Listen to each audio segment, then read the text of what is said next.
Wabarakatuh. Waalaikumsalam warahmatullahi wabarakatuh. Saudaraku, kita bertemu dengan Pak Budi. Saya ingin menanyakan beberapa hal. Yang pertama tentang Tuhan itu apakah bisa kita temui, Pak Budi? Monggo Pak Budi. Apakah Tuhan itu seperti digambarkan orang? Ada yang sering cerita itu, ada bisa ketemu Tuhan. Tuhan yang mana? Nah, ini bagaimana ini maksudnya Pak Budi? Monggo Pak dengan jelaskan.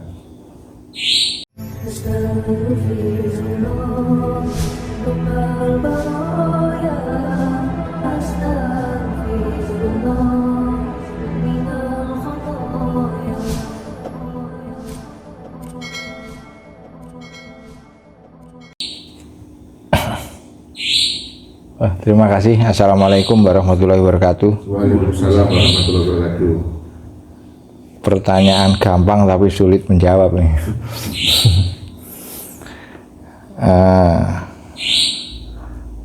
Tuhan gimana? Tuhan itu di mana? Katanya ada orang bisa bertemu Tuhan. Nah, itu apa benar itu? Apa memang Tuhan bisa ditemui orang? Padahal Tuhan itu kan lebih dekat dari ulat leher. ya, katanya santri laisa kamislihi sayun. Kalau katanya orang Jawa, tan keno kino yo ngopo. Ada satu jembatan sebenarnya untuk bisa bertemu dengan Tuhan, yaitu man arafa nafsahu faqat arafa rabbahu. Sapa wonge sing iso nemoni marang awake dhewe maka akan ketemu karo pangerane. Jadi jembatannya ya harus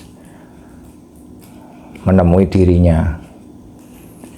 Diri yang dimaksud itu yang tersendiri. Tuhan itu tunggal. Kalau satu itu ada dua, pasti ada dua, ada tiga, ada empat. Jadi Tuhan itu tunggal sebenarnya, ahad. Kalau mungkin kalau secara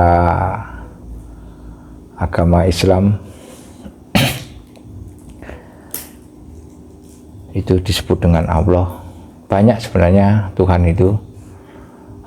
Salah satunya ya sebut dengan Allah itu sendiri, dimana kata Allah itu katanya orang-orang kalangan tua, kalangan sufi yang memperdalam ilmu tentang ketauhidan, itu terdiri dari 4 huruf ini, alif, lam, ha. Alif katanya itu al-ittihad, artinya kesatuan mutlak. Lam yang pertama itu al-jalal, artinya keagungan. Lam yang kedua al-jamal, atau keelokan, keindahan. Terus hak, kata orang Madura atau hu, ini kata ganti dia. Alif sampai hak, awal akhir. Jadi awal yang tak berpermulaan, akhir yang tak berkesudahan. Jadi Tuhan kalau mau menemui Tuhan ya harus menemui jalannya, menemui diri sendiri dulu. Diri yang tersendiri, bukan diri sendiri, diri yang tersendiri. Makanya kalau ingin bertemu matahari itu jelas akan sulit. Supaya bisa melihat matahari, jalan yang paling mudah itu tingkatannya ya ambil saja air di Jambangan, dilihat dalam air jernih Jambangan itu sendiri sudah bisa melihat matahari. Kalau menemui langsung itu jelas sulit.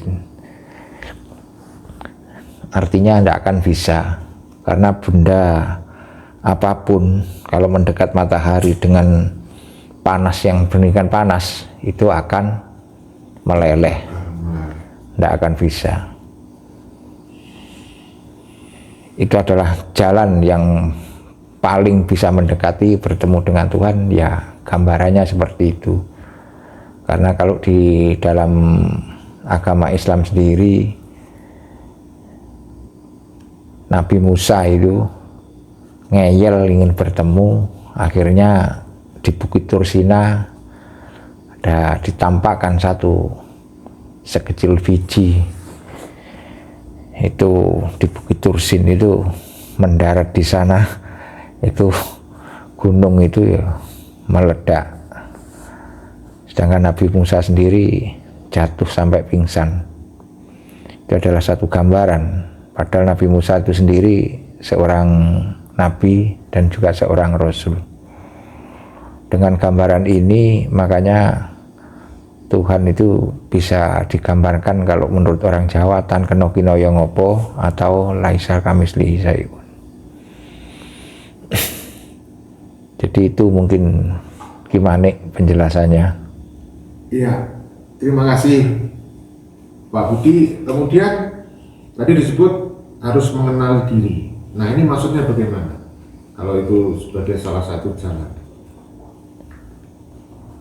Ada salah satu keilmuan, disiplin keilmuan namanya aqaid 50 itu kalau di dalam Islam 20 ada 20 sifat Tuhan, itu termasuk diawali dari wujud, qidam, baqo dan seterusnya.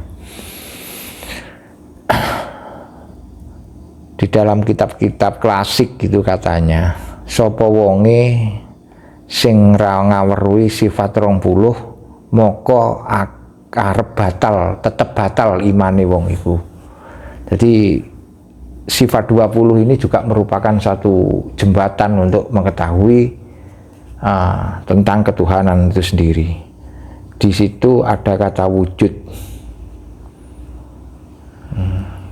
Wujud itu mesti anane, mokal lamun ora ono. Jadi yang dikatakan wujud, misalkan ini sesuatu HP, ini HP, ini wujud ini namanya. Kalau sudah dikatakan ada karena keberadaannya, jadi Tuhan itu ada ya karena keberadaannya. Jadi wujud, kata wujud itu pasti adanya. Mustahil jika tidak ada, karena sesuatu itu karena ada yang mengadakan atau ada sebabnya, causa prima apa ya namanya. Jadi kalau mengacu pada keilmuan ini, Tuhan itu pasti ada karena itu wujud. Wujud mesti anane, mokal lamun ora ono. Terus di situ wujud qidam. Jadi sama juga awal yang tak berpermulaan, akhir yang tak berkesudahan. Terus sampai ke bawah yang 20 itu termasuk kalam, berbicara. Jadi kalau kembali mendengar, kalam berbicara, mendengar, sami'an juga sama.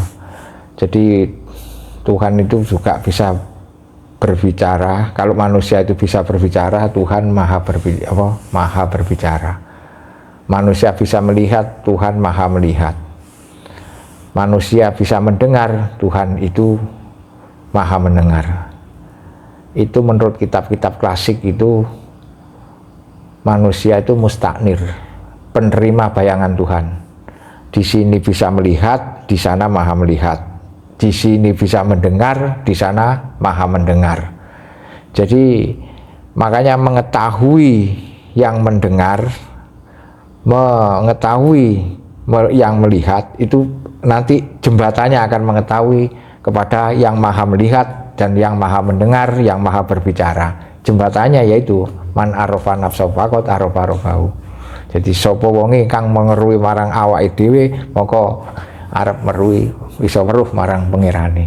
Jadi hakikat diri itu yang menjadi satu jembatan yang dalam bahasa ilmu tasawuf dikatakan mustaknir, penerima bayangan Tuhan. Jadi manusia itu penerima bayangan Tuhan. Artinya yaitu tadi Di sana itu maha mendengar, di sini ada yang mendengar. Di sana maha berbicara, di sini bisa berbicara. Di sana maha mengerti. Manusia itu juga ketempatan sesuatu yang sifatnya bisa mengerti. Itu mungkin gimana? Ya, terima kasih Pak Budi. Kemudian kita ingin juga menanyakan terkait dengan hakikat, bagaimana hubungannya dengan syariat. Karena selama ini kan orang kadang-kadang hanya terpaku kepada syariat, hal-hal yang kecil pun akhirnya muncul takfiri karena dia nggak mengenal hakikatnya. Nah, menurut Pak Budi bagaimana itu? Ilmu syariat sama ilmu hakikat itu pada hakikatnya ya harus bisa bersamaan, tapi dalam praktek pembelajarannya harus disendirikan. Karena begini,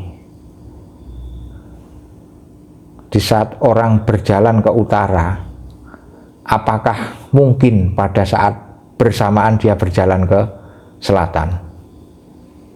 Jadi kalau mau jalan ke utara ya ke utara dulu, kalau mau ke selatan ya ke selatan dulu. Pada waktu yang bersamaan tidak bisa dijalankan berjalan ke utara sama berjalan ke selatan. Jadi inilah yang dikatakan ilmu hakikat itu biasanya dikatakan ilmu tua, ilmu yang nggak boleh sembarang dibedah di sembarang tempat, karena ini menyangkut hal-hal yang bisa bertabrakan dengan ilmu syariat. Makanya ketika belajar syariat ya syariat hakikatnya harus ditaruh, tapi kalau belajar hakikat syariatnya juga harus ditaruh. Ini ingat, ketika belajar, tapi ketika sudah memahami ya bisa itu dijalani. Saya rasa itu. Jadi artinya kalau selama ini orang mengatakan ketika dia itu menjalankan ini, ketika sudah jalan ya, ketika sudah menjalankan syariat, lalu dia tidak mengerti hakikat atau dia menjalankan hakikat tanpa syariat, itu salah dong, karena ketika sudah menjalani ternyata bisa ketika menjalankan hakikat juga menjalankan syariat, begitu ya. Ada pengertian makrifat di bidang syariat, makrifat di bidang torekot, makrifat di bidang hakikat, dan makrifat di bidang hakikat. Makrifat. Jadi makrifating makrifat itu atau makrifating hakikat, makrifating torekot, atau makrifating syariat. Jadi pemahaman atau pengenalan di bidang syariat, pengenalan di bidang hakikat, pengenalan di bidang torekot, pengenalan di bidang hakikat, pengenalan di bidang makrifat. Jadi ini secara keilmuan harus dipahami dulu, tapi pelaksanaannya ya harus sendiri-sendiri. Contoh, ketika Nabi Musa ingin menghendaki ilmu makrifat atau ilmu hakikat, dia diperintahkan untuk berguru kepada Nabi Khidir. Yang mana Nabi Khidir ini nama aslinya insya Allah Abul Abbas Baliak bin Malkan. Dia disyaratkan ketika mengikuti Nabi Khidir atau menjadi muridnya Nabi Khidir, selama mengikuti Nabi Khidir itu tidak boleh bertanya selama mengikuti Nabi Khidir. Ternyata dia menyanggupi, tapi dalam perjalanannya ketika jalan ada tembok dirobohkan, loh dia terkejut, tapi dalam batin mau bertanya. Terus ada kapal di tengah lautan, tahu-tahu kok ditenggelamkan. Ada anak dibunuh. Nah dia disyaratkan tidak boleh bertanya, karena dia tidak kuat akhirnya bertanya, ya akhirnya ya gugur dia jadi muridnya Nabi Khidir. Jadi di situ ternyata ada hakikat di balik itu, dijelaskan satu persatu oleh Nabi Khidir. Yang mana Nabi Khidir ini orang biasa menyebut adalah orang yang weruh sadurunge winarah atau mengenal ilmu makrifat. Jadi tahu sebelum ada satu nanti kejadian yang akan datang. Dan Nabi Musa ternyata tidak lulus menjadi muridnya Nabi Khidir. Paling tidak gini, gak lulus-lulusnya Nabi Musa, tapi dia akan tetap Nabi dan Rasul gitu loh. Tapi dia memang dalam menjalani ilmu hakikat untuk mencapai makrifat, ternyata menjadi muridnya Nabi Khidir dia tidak lolos karena dia ternyata tidak punya tingkat kesabaran sesuai yang dikehendaki oleh ilmu itu sendiri, yaitu ilmu hakikat.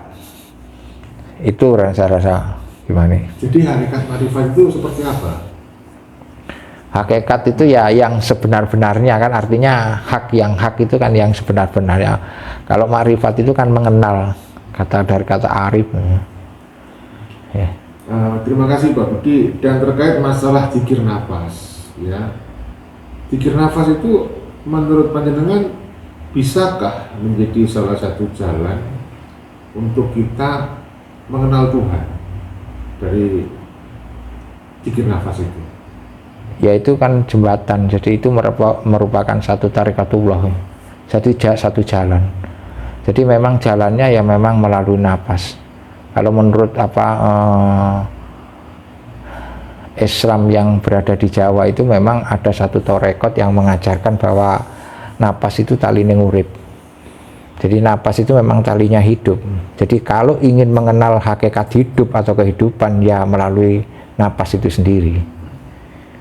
Jadi kalau napas itu berhenti ya berarti kehidupan itu, hidup itu sendiri juga berhenti.